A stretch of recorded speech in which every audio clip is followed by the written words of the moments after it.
vou aproveitar para explicar para vocês, que a gente sempre tem a dinâmica, porque às vezes tem muitas perguntas que a gente recebe, então a gente sempre dá uma olhadinha aqui embaixo. Boa noite, doutora Fernanda, tudo bom? Oi, tudo bem? Deixa eu ajeitar aqui um pouquinho para botar o equilíbrio. Dando boa noite, a doutora Janete aqui também já está entrando. Estava explicando ao pessoal a dinâmica, porque de vez em quando eu tiro um pouquinho os olhos aqui da nossa tela, né? Mas não é que eu não esteja prestando atenção em todo mundo. Mas é que a gente dá uma olhadinha aqui para o WhatsApp, que a equipe ajuda nas perguntas que vocês mandam para a gente tentar não perder nada e poder responder a todas as perguntas para vocês. Querida, boa noite, doutora Fernanda. Se Boa apresenta para a gente, noite. doutora Fernanda, para quem não conhece, né? Tudo bom? É um prazer estar aqui falando sobre esse assunto. Meu nome é Fernanda Weissman, eu sou médica endocrinologista do Instituto Nacional do Câncer, né, lá do INCA, e também professora da UFRJ, da pós-graduação. Né? Esse é um assunto que eu adoro, né? O carcinoma de tireoide na infância e na adolescência. A gente tem estudado isso bastante com grupos aí super feras, né? Tanto da doutora Janete, que está aqui junto com a gente, quanto do doutor Elton na Bahia, enfim. Então, a gente tem, né, se interessado bastante sobre esse assunto. Bom, vou complementar. A doutora Fernanda Weissman também é membro da diretoria da SBEM Nacional, Claro, né? E o departamento achei que da era só, SBEM achei que era só a Nacional. parte científica, não a Tudo. parte operacional. Ah, mas é de tudo um pouquinho, né? Bom, doutora Fernanda, eu acho que assim, a primeira questão, enquanto o pessoal vai se animando para fazer as suas perguntas, a gente tem as nossas para poder esclarecer, pelo que a gente ouve, pelo que a gente acompanha, né? O tema que a gente vai abordar, ele assusta pais? Muito, né? Pois Assusta é. muito, né? Na verdade, acho que assim, assusta no adulto, assusta na criança, né? A gente sabe que a palavra câncer é uma palavra muito carregada, né? De estigmas hoje em dia. E acho que quando a gente está falando de câncer na infância, mais ainda, né? Então assusta muito. Desde o diagnóstico do nódulo até realmente, né? Quando a gente chega à conclusão de que é câncer e realmente indica o tratamento e tal. Então, na verdade, a gente não é médica só do paciente, né? A gente é médica da família toda. Eu diria não só os pais, como os avós, os tios, os irmãos, né? Acho que cai como uma bomba na família toda. Eu até vou me colocar, porque eu recentemente virei Viu, vovó, vovó? e vovó tecnológica, então aí assim, eu falei assim, gente, já precisa aprender um pouquinho mais, porque qualquer coisa que a gente precise ajudar, orientar, e aí você começa, né? Quando você tem neto, não agora na pandemia, mas daqui a pouco vão começar a voltar as festinhas, vai começar a voltar a nossa vida mais ou menos normal, e sempre reúne um monte de criança, e quanto a gente puder passar informação confiável, é melhor para tranquilizar pais, mães, tios, avós e todo mundo. E quais são os sintomas, né? Os pais precisam estar mais atentos a algum sintoma? Isso é uma observação de rotina que se faz dos médicos? Então, Cris, eu acho que é super importante a gente colocar algumas coisas, assim, até aproveitando o gancho, né, disso que você comentou. Primeiro, assim, né, é raro a beça. A gente sabe que, né, mesmo nos grandes centros de referência, como é o caso do Instituto Nacional do Câncer, né, a gente tem uma população muito, muito pequena de pacientes com, né, carcinoma diferenciado de tireoide nessa faixa etária pediátrica, e a gente está falando de abaixo de 18 anos.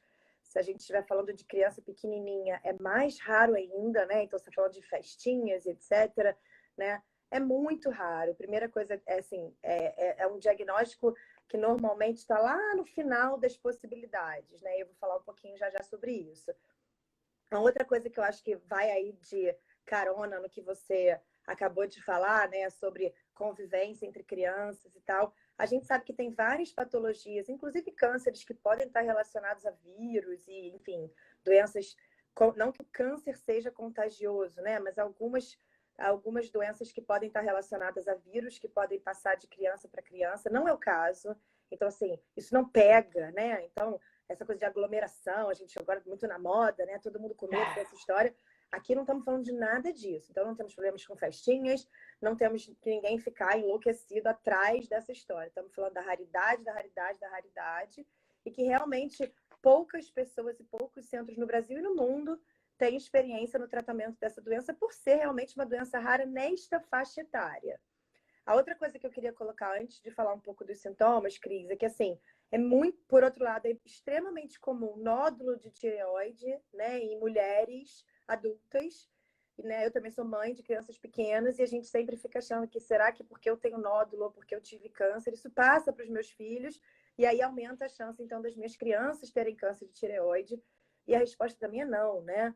Eu sempre digo para as minhas pacientes, deixem as crianças em paz, nada de ficar enforcando todo mundo quando estiver assistindo televisão, né? A gente tem essa mania, o filhote deita no colo e a gente começa, né, a ver se acha alguma coisa para ficar preocupada. Então, eu acho que é isso, é super raro, não é hereditário, não é contagioso, né? A gente não sabe o que causa, então às vezes as crianças se alimentam muito bem, fazem exercício, dormem bem, né? Mãe é um bichinho culpado, então o que foi que causou o câncer no meu filho? Deve ter sido alguma coisa que eu fiz de errado. Não, não é nada disso, né?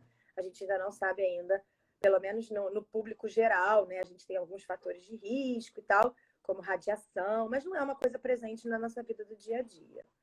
Em termos de Eu ia sintomas, perguntar exatamente isso quando você falou sobre porque as mães e pais se sentem culpados, né? Antes de você complementar, só para não perder esse pedacinho. Não existe, então, não existe um diagnóstico, uma pesquisa, alguma coisa que diga o porquê que apareceu? pesquisas existem muitas, conclusivas nenhuma, né? Então, hoje o que a gente tem de fatores de risco, efetivamente, ambientais, né, que nós estamos falando, para carcinoma de tireoide na infância, é a história de radiação. Como é que veio isso? Do acidente nuclear de Chernobyl, em que a população foi irradiada e começou a aparecer, depois de 10, 15 anos dessa exposição, um aumento do número de casos de cânceres de tireoide em crianças e adolescentes, né? Mas até hoje o que a gente tem de fator causal comprovado é isso. O resto não tem nenhuma comprovação. A gente vê na mídia leiga, né, Cris, muita suposição. E hoje, né, é uma coisa extremamente preocupante, que são as pessoas extrapolando dados, às vezes, de estudos in vitro, né? E o que é isso? Em ratinhos, em pipetas de laboratório, em culturas de célula, e dizendo que isso vai se transportar lá para o mundo real do ser humano, que é extremamente mais complexo do que esses micro-organismos ou do que esses bichinhos pequenos. Então, hoje, a gente não pode dizer que o hormônio do frango, né, a radiação UV do sol, enfim, todas essas coisas, né, o BPA da mamadeira, tudo isso já foi de alguma forma estudado, né, como fator ambiental predispondo a esse tipo de doença e nada foi encontrado. Então, a gente não sabe o que causa, a verdade é essa. Na maioria dos casos, a gente não vai encontrar um fator causal. Né? O sintoma, na verdade, como você tinha me perguntado antes, é que é grande dificuldade, né? Porque não é uma doença que tem um sintoma específico, no sentido em que você apresentou aquela manifestação e aquilo com certeza se trata de uma doença, de um câncer de tireoide. Então, o que aparece, na verdade, são nódulos cervicais, né? Então, não dá sintomas como outros cânceres infantis, que podem dar febre, né? Então, a gente está falando de tumores na infância. Muitos tumores na infância podem dar febre, podem dar vômitos, podem dar sintomas que a gente chama de consumptivos. Então, a criança perde peso, para de comer, para de crescer. Né? Esses sinais de alarme na pediatria não acontecem quando a gente está falando de câncer de tireoide nessa faixa etária. Então, na verdade, o que aparece são nódulos no pescoço. E a gente sabe que as principais causas, né, de aparecimentos de nódulos ou linfonodos, que são aquelas bolinhas que aparecem aqui do lado do pescoço, né? Eu sempre falo para meus pacientes linfonodo, íngua, gânglio, é tudo a mesma coisa, né? São aquelas bolotinhas que aparecem no pescoço em resposta a qualquer coisa que pode estar acontecendo, porque eles fazem parte do sistema de defesa do corpo da gente. E na grande maioria das vezes, quando a gente está falando de criança, estamos falando de infecção. Né? Então, as crianças que têm linfonodos cervicais, na maioria das vezes, elas vão ter nada mais que um resfriado. Né? Agora a gente tem que pensar em Covid no momento atual que a gente está. Mas a verdade é que, assim, a maioria das vezes se trata de doenças infecciosas. Né? Então, o câncer da tireoide vai estar lá na última da última possibilidade. A gente não tem que ficar pesquisando, né? Então, agora todas as crianças precisam fazer ultrassonografia para ver a sua tireoide. Não é isso. Né? A ideia, na verdade, é ir com regularidade ao pediatra, como vai para qualquer outro motivo, e um bom pediatra faz um exame físico e percebe que alguma coisa não está adequada, especialmente no exame do pescoço, né? Então, acho que teleconsulta para pediatria não Não rola. rola. Não.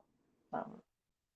Quando você falou que, no caso, ele vai examinar, assim, pelas lembranças que a gente tem de idas ao pediatra e tal, a gente não lembra muito desta rotina de exame de tireoide. Quer dizer, na verdade, como eu já sou avó, então já tem um tempinho que eu levava meu filho para o pediatra, né? Mas isso mudou ao longo do tempo. Atualmente, o exame clínico, quando a criança vai ao médico, né? E quando o pediatra detecta alguma coisa, como é que é esse trabalho em parceria com a endocrinologia? Então, acho que isso é uma coisa interessante, né, Cris? Assim, a gente vê que, especialmente para examinar criança pequena, né, os pediatras, eu não sou pediatra, né, tem toda uma técnica que às vezes eles fazem, observam muito mais coisa do que a gente é capaz de perceber, né? A criança se mexendo, a criança chorou, tchum, já olhou a garganta, né? Então, assim, quando tem um volume no pescoço, eles realmente percebem, né? Então, a maioria das vezes o que a gente vê é isso. Então, um bom pediatra, né, que faz uma puericultura adequada, ele vai perceber se alguma coisa não estiver indo da forma como ele imaginava, né? Então, num primeiro momento, pareceu um gânglio cervical, né? E tratou-se como uma infecção, e aquilo não some, e aquilo é um pouquinho mais endurecido do que o habitual, do que se costuma ver, né? Está evoluindo de uma forma estranha, e como eu falei, vai entrar aí no rol das possibilidades mais raras que podem aparecer e ser causas desses linfonodos que não somem, né? A gente trata a infecção, não tem outros sintomas, só tem aquilo, né? Então, assim, eu percebo realmente que os pediatras estão atentos não só ao câncer da tireoide, que, como eu disse para você, é muito raro, né? Se você conversar com a maioria dos pediatras, que tem uma clínica enorme, uma quantidade enorme de pediatras, muitos nunca viram um caso, né? Como eu falei, a gente que trabalha num centro de referência tem que tomar cuidado para não achar que isso é mais comum do que é, né? Na verdade, a minha população é extremamente referenciada da referenciada da referenciada. Então, se você circular no INCA comigo um dia, você vai achar que, nossa, né, é uma doença super comum e a gente sabe que não é. Como é que é essa proporção? Para poder, enquanto eu estou lendo uma pergunta aqui que já chegou, como é que é essa proporção de quantidade? Né? Quando você fala que é doença rara, que tem muitas referências no seu caso, porque você está exatamente no local aonde está estudando, aonde está levantando esses pacientes, tratando, etc. Mas qual é o percentual? Porque se a gente tem aqui pais e mães assistindo, né, com certeza a curiosidade é aquela assim, mas será que meu filho pode ser? Será que isso pode acontecer? Então, assim, se a gente for pensar em termos de oncologia pediátrica, né, a gente vê que ele é o tumor endócrino mais comum, mas ainda assim ele é responsável por no máximo 5% das neoplasias pediátricas, né, que já não é comum. Então, criança com câncer já não é comum. Com câncer de tireoide, mais raro ainda. Né? Então, se a gente estiver falando da população geral, né, de câncer de tireoide, eu vou te dizer que a população pediátrica é menos de 1% dos casos de câncer de tireoide no mundo, né? É muito, muito raro mesmo. É muito mais comum, né? Só para você ter uma ideia de proporção, hoje o carcinoma diferenciado de tireoide é o quinto mais, está dentro, na verdade ele varia dependendo do ano, né, da estatística, mas ele há muitos anos, desde 2012 pelo menos no Brasil, ele figura entre os 5 mais comuns nas mulheres, né? Então, estamos falando de mama, colo de útero e tireoide nesse meio do caminho. Quando a gente fala de pediatria, isso nem aparece nas estatísticas de tão raro que a gente está falando dessa população mais específica, né? Então, quando a gente, mais uma vez, né? Se a gente suspeita de um nódulo maligno cervical, ainda assim o câncer de tireoide talvez não seja o mais comum. Então, assim, não tem Você... mesmo, sabe, Cris, que eu acho muito importante que a gente fale isso, já que a gente está falando de uma doença rara. Eu acho que não tem mesmo nenhuma recomendação de preste especial atenção, né? É assim, vamos achar em algum momento, né? E acho que a gente vai chegar lá ao longo da nossa conversa aqui, mas vamos achar em algum momento e, na maioria das vezes, vamos resolver ou vamos... Não estamos lidando com uma doença que, ainda que maligna, carregue um risco de vida muito grande para aquela criança. Então, nada de ficar, né, pedindo ultrassom, acho que a gente vai acabar encontrando achados pouco específicos, né, que a gente não vai saber o que fazer e não vai ser o câncer. Então, não há nenhuma recomendação específica de ter uma atenção especial, né? Você não vai ver na mídia um dia para a atenção do câncer de tireoide infantil, né? Eu, inclusive, acho que isso seria um desserviço que a gente estaria fazendo, que é chamar atenção para uma coisa que provavelmente não vai acontecer. Inclusive, a pergunta que chegou foi exatamente sobre esse sentido, né? A partir do momento que ela é uma doença rara, que a quantidade né, o percentual de crianças que pode desenvolver um câncer de tireoide é baixo, qual é o nível de informação que precisa chegar nas pessoas, né? Divulgar amplamente? Não. Conversar particularmente com determinados grupos? Como é que poderia ser nesse sentido? É exatamente a pergunta que estão colocando aqui para a gente na nossa live. Eu acho que assim, né? Tem algumas coisas que a gente fala quando a gente fala de divulgar amplamente e de fazer o que a gente chama de screening, né? Que é pesquisar ativamente. Isso para qualquer doença, a gente usa os mesmos princípios, né, Cris? Então, assim, primeiro é uma questão de custo-benefício, né?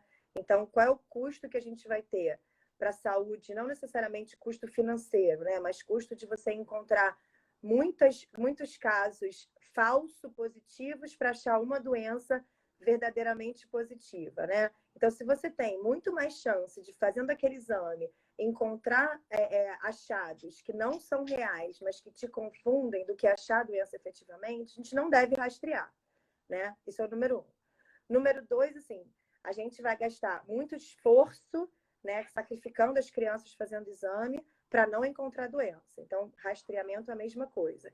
E 3, existe a outra questão de, será que quanto antes da gente encontrar, melhor aquilo vai resolver? Isso não está muito claro ainda nesse tipo de manifestação, né? Porque às vezes nas crianças a gente encontra tumores muito pequenininhos, já com bastante doença espalhada, vamos dizer assim, e às vezes a gente encontra tumores maiores com a doença bem restrita, em que não teria feito diferença se eu tivesse encontrado aquilo 5 anos antes. Então, assim, não é uma doença rara em que que a gente precisa pesquisar, como a gente pesquisa outras doenças que vão deixar milhões de sequelas se a gente não pesquisar, que precisam de uma especial atenção. Agora, por outro lado, obviamente, por ser uma doença rara, pouco conhecida pela maioria dos médicos, né? Ou pouco estudada, ou com pouca experiência, eu acho importante que a gente tenha uma rede de apoio para aqueles que já tiveram diagnóstico ou efetivamente têm uma suspeita. E eu acho que é aí que as instituições formadoras de opinião, como é o Instituto Nacional do Câncer, aí sim, né? Eu acho que a gente tem que estar disponível como equipe referência no Rio de Janeiro, ou as pessoas que estão acostumadas a lidar com esse tipo de paciente, para justamente esclarecer, numa vez que existe a suspeita. Mas levantar isso no público geral, eu honestamente não acho que a gente preenche os critérios para que isso valha a pena, sabe? Eu acho que é a gente começar a atirar para todos os lados, criar um caos com uma possibilidade de melhora do prognóstico muito pequena. Eu acho que, de uma certa forma, essa live ela até tranquiliza as pessoas, tranquiliza pais que já ouviram isso em algum lugar. A gente, com certeza, quando o filho nasce, o neto nasce, né? Você sai procurando tudo, lendo tudo, querendo saber se você está atualizado, se você está bem informado ou não. Então, acho que quando foi questionada, foi colocada essa questão sobre como deve ser divulgado ou não, eu acho que esse esclarecimento é para acalmar o público, né? Você acha que isso também poderia, então, entrar naquele hall de doenças raras, que é aquela campanha que sempre acontece no início do ano? Sim, acho. Acho sim, né? Acho que é muito mais para uma questão de doenças raras. A gente ainda está, Cris, nessa história, um pouco atrás de muitos tumores que a gente já conhece a genética, o comportamento, né? A gente tem estudado muito como é que é a genética desses tumores, então a gente percebe que eles podem se apresentar de formas muito heterogêneas, né? Então, às vezes, uma bolinha bem pequenininha dentro da tireoide que você tira e está resolvido, ou às vezes uma bolinha pequenininha, mas com uma capacidade de se espalhar muito maior do que a gente imaginava. diferente em crianças pequenininhas e crianças mais velhas e adolescentes, né? Diferente em meninas e meninos, dependendo da idade. Então, tem tanta coisa envolvida. É uma doença tão diversa que às vezes fica difícil da gente divulgar e sem ser leviano com uma dos dois extremos, entendeu? Ou a gente vai dizer que é boazinha demais e que a gente não precisa se preocupar, o que não vai se aplicar para todos os casos, ou a gente vai, né, assustar todo mundo, o que também não é verdade para todos os casos. Então, eu acho que no final das contas, o nosso papel aqui como departamento, né, a gente está aqui no Instagram do departamento, é justamente se colocar como departamento SBEM, né? Então, assim, a gente tem no site da SBEM o espaço para procurar especialistas que entendam dos assuntos, né? Então, assim, eu acho que o grande conselho, acho que para qualquer doença rara, é procurar alguém que entenda daquele assunto, né? Não dá para a gente, né, sem nenhum preconceito, mas não dá para a gente abrir o livrinho do plano de saúde e ver quem atende mais perto da nossa casa, né? Não é assim que a coisa tem que funcionar para esse tipo de patologia. E a gente hoje tem ferramentas, né? Como eu falei, no portal da SBEM, no departamento de tireoide, você tem canais que têm um respaldo confiável para saber quem procurar. E no Brasil inteiro a gente tem, né? A gente tem especialistas no Rio de Janeiro, especialistas em São Paulo, especialistas no Nordeste, especialistas no Norte, enfim. Né? Eu acho que existe uma rede aí de pessoas que a gente consegue referenciar e fica fácil de acolher esses pacientes de uma forma eficiente. Tanto pelo Na SUS, área... desculpa te interromper, mas tanto pelo Nada. SUS quanto pelo privado. A gente falou bastante aqui voltado para o público, né? Na área mais ciência, né? Como esse debate acontece nos congressos médicos? Tem crescido muito, né, esse interesse sobre o câncer de tireoide na infância e na adolescência, porque uma vez que a gente monta essa rede, né, de, de, de especialistas, a gente tem até a falsa impressão de que os casos começam a aumentar. Mas eles, na verdade, começam a se juntar e a gente começa a perceber um padrão, entender um pouco melhor do comportamento, né? A gente sabe que todos os cânceres estão aumentando. Esse tipo de câncer não é diferente. Mas, de novo, uma doença rara aumentando continua sendo rara. Mas a gente tem visto mais, né? Então, tem crescido aí o interesse. Então, nos congressos, a gente tem feito simpósios satélites, né, sobre câncer de tireoide na infância e na adolescência, tentando propor, né, políticas e protocolos similares para a gente poder entender como é que acontece, né? Não deixar alguém, por exemplo, que só vê um caso desamparado no sentido de não ter diretrizes para seguir. Então, assim, a comunidade científica está muito interessada nesse assunto, né? Até porque tudo que envolve criança gera muita interesse, e a gente tem uma quantidade imensa de medicamentos chegando no mercado que a gente não sabe se podem ou não ser usados nessa faixa etária. Então, isso também ainda cresce mais ainda o interesse. Como é que, quando o câncer de tireoide é descoberto, quando isso ficou claro, né? Então, assim, é um diagnóstico que já foi dado para aquela criança, quais são as condutas que são tomadas, né? Quais são os primeiros passos que acontecem para que esse tratamento transcorra da melhor forma? Então, acho que a primeira decisão, né, no que a gente chama de hierarquia de terapia, é saber qual é o tipo de cirurgia que vai ser realizado, né? Então, começa com, de novo, uma escolha de alguém que tenha experiência em operar tireoides de criança e uma discussão multidisciplinar de qual tipo de cirurgia é adequada para aquele caso. Então, o primeiro passo, operar. Assim como todo e qualquer tumor sólido, o tratamento começa com a cirurgia de retirada daquela patologia, né? Num segundo momento, a gente vai definir se a criança precisa ou não de um tratamento que a gente chama de complementar ou adjuvante. Tem uma porção de nomes aí, tanto médicos quanto leigos, né? Mas a gente está falando aí de alguma coisa adicional pós-operatória, né? Por que eu estou falando assim com tanta ênfase? Porque às vezes a gente vê algumas confusões das pessoas querendo inverter a ordem, né? Então, pensar na terapia complementar antes de fazer a cirurgia. E aí a terapia complementar vai envolver a questão da iodoterapia, né? A mesma terapia que a gente faz para adulto, mas é muito importante a gente entender que para tudo, né? As crianças não são adultos pequenos. Então tem toda uma peculiaridade, não basta a gente extrapolar o tratamento da criança diminuir a dose, perdão, do adulto, diminuir a dose e fazer para a criança. Não é assim que a coisa funciona, né?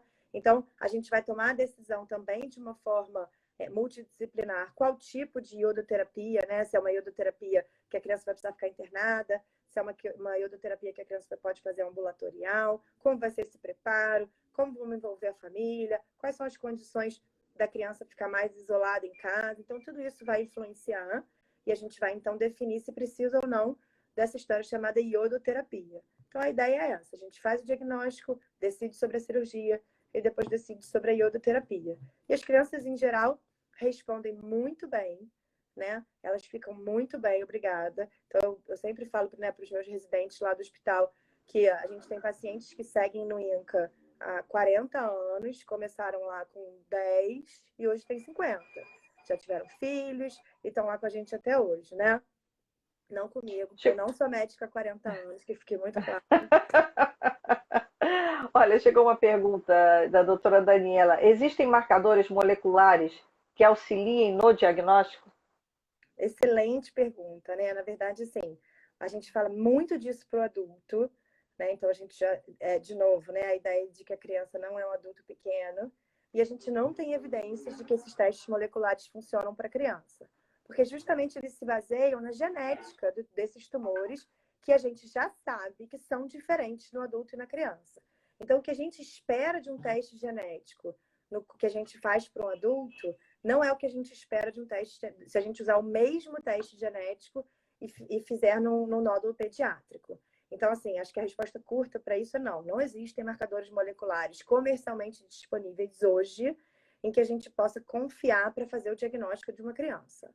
O importante, uma outra coisa importante, é a gente entender que uma criança com nódulo de tireoide, ela tem uma chance muito maior desse nódulo ser maligno do que um adulto com nódulo de tireoide. Então, o percentual de malignidade numa criança com nódulo é muito maior, né? Então, a gente tende a ter uma conduta mais, vamos dizer assim, agressiva quando a gente tem, por exemplo, uma criança com nódulo que punciona esse nódulo e essa punção vem nas categorias indeterminadas, por exemplo, né? Então, uma criança com uma categoria indeterminada, com nódulo de tireoide, ela tem uma chance muito maior do que um adulto com um nódulo de tireoide, uma punção indeterminada. Esse a gente acompanha, o adulto.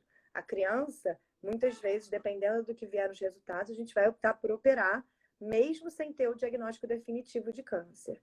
Então, hoje o que a gente tem é a punção mesmo, né? Com as categorias lá de Bethesda, né, que os médicos conhecem bem, mas que basicamente se dividem em benigno, umas categorias do meio que são indeterminadas e definitivamente maligno.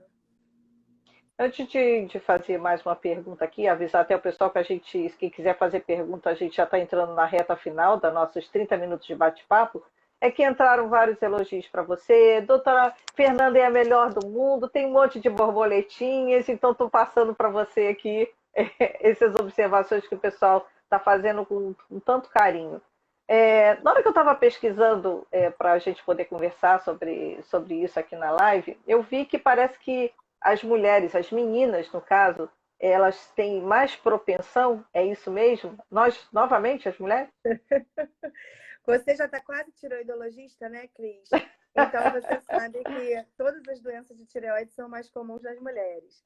Na infância, né, e isso é um assunto que eu especialmente adoro, né, a gente vê uma diferença muito interessante se a gente estiver falando de mulheres, diferença entre os sexos, né? Em crianças pequenas, que a gente chama de pré-púbere, né? Então, crianças que não fizeram a puberdade ainda. E se a gente estiver falando de crianças pós-púberes, né? Isso, se a gente for pensar, realmente também se aplica a tudo, né? Enquanto eles não entraram na puberdade, os meninos e as meninas são bem parecidos. Depois que eles entram na puberdade, é que eles começam a ficar diferentes em todos os sentidos. E eu acho que para o câncer de tireoide isso também é verdadeiro. Então, o que a gente tem percebido, e a gente ainda não sabe muito bem por quê, é que as crianças pequenas realmente parecem ter uma proporção muito parecida entre meninos e meninas, e que no momento em que a gente começa a realmente ser mulher e homem, né, isso começa a ficar realmente muito mais comum nas meninas, né? Nas meninas, eu diria de 15, 14, 15 para cima, isso é muito gritante. Lá para baixo, isso já não é tão marcado assim. Estão chegando mais aplausos, mais coraçõezinhos que a gente repete aqui, que a gente não vai deixar de falar. Uma última questão para a gente encerrar o nosso papo agora. Como é o acolhimento, né? Como é que se dá uma notícia para os pais na hora que ele nota que está indo para um médico diferente, na hora que tem que fazer um exame diferente, né? Como acolher esses pais e mães e avós, que agora a gente, desculpa, mas eu vou falar toda hora de avó, né?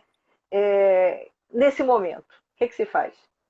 Não é assim, não é fácil, né, Cris? A gente se envolve, a gente percebe a emoção de todo mundo, mas por outro lado, muito gratificante, porque a gente está lidando com um diagnóstico extremamente assustador, mas com um prognóstico muito bom, né? Então, eu aqui desse lado como médica tenho assim o privilégio, né, de dizer, olha, vai ficar tudo bem, né? Eu sei que a gente está todo mundo assustado, papapá, mas realmente vai ficar tudo bem, né? Só para você ter uma ideia, eu acho que é um número muito delicioso de falar honestamente, né? A gente lá no INCA hoje segue 154 pessoas que tiveram cânceres, ou têm, né? Câncer de tireoide antes dos 18 anos, e a gente não tem nenhum paciente que morreu disso, né? Então, assim, eu sempre falo sobre isso, né? Apesar de parecer assustador, a gente está aqui falando de uma doença que tem um potencial de matar o seu filho praticamente zero. Então, acho que vamos ser parceiros para o resto da vida, né? Eu brinco que eles vão estar na minha festa de aposentadoria e estaremos todos juntos, né? E é uma delícia acompanhar a vida toda, né? Porque é uma doença que, apesar de assustadora, compromete muito pouco a qualidade de vida, né? Então, a criança vai estudar o que ela quiser, vai ter quantos filhos ela quiser, né? Não é, tem outras doenças que não são tão assustadoras quanto a palavra câncer, mas que realmente tem um comprometimento da qualidade de vida da criança maior, muitas vezes, né? Uma asma da vida em que a criança não consegue se exercitar na escola, né? Coisas que no dia a dia acabam comprometendo muito mais. Então, assim, é muito interessante, né? A primeira consulta é muito tensa, depois aquilo vira uma grande família, né? Então, é muito interessante essa relação. É uma relação muito duradoura, né? Bom, então eu acho que com essa mensagem de carinho, né, de tranquilidade, porque a gente começou com um título de impacto e termina com uma mensagem que assim, acalma os corações de todo mundo que tivesse um início de preocupação a respeito disso. Então, eu queria só que a doutora Fernanda desse um até logo para poder a gente encerrar o nosso bate-papo. E aí vocês podem ter uma noite. Quem estava preocupado, um pouquinho preocupado com o assunto, a doutora Fernanda acabou com essa preocupação, agora fechando esse nosso bate-papo aqui na live do Departamento de Tireoide da SBEM. Obrigada, Cris. Eu queria mandar um beijão para todo mundo, agradecer, né? Todo mundo aqui tem vários especialistas, né? Estou vendo aqui o doutor Paulo, que é endócrino pediatra, que atende comigo lá no INCA, uma porção de pessoas super queridas, né? Estou vendo agora a doutora Fernanda também, enfim. Eu vejo essas pessoas mandando beijos e fico super emocionada, com saudade de muitas que eu não vejo há um tempão. Mas, assim, dizer que acho que o mais importante é a gente se colocar à disposição como departamento e como SBEM. Se alguém precisar de informações a mais, né, a gente está disponível, tanto médicos quanto público geral, né? Busquem informações em lugares confiáveis para poder não ter justamente falsos alarmes e falsos e perder o sono à toa, eu diria, né? Então, obrigada, Cris, pela oportunidade de falar sobre isso. Você sabe o quanto eu sou fã desse departamento, né? Então, estamos juntos sempre. E se vocês precisarem de qualquer coisa, procurem essas fontes confiáveis, né? Aqui no Instagram ou nos sites mesmo. Gente, muito obrigada. A gente espera vocês na próxima oportunidade para bater o papo aqui com a gente, para vocês ficarem à vontade. E também não deixem de entrar nos canais do Departamento e da SBEM Nacional, onde vocês vão ter sempre informação segura, de qualidade e muito mais para tranquilizar vocês do que para apavorar todo mundo. Obrigada, doutora Fernanda. Beijos. Tchau.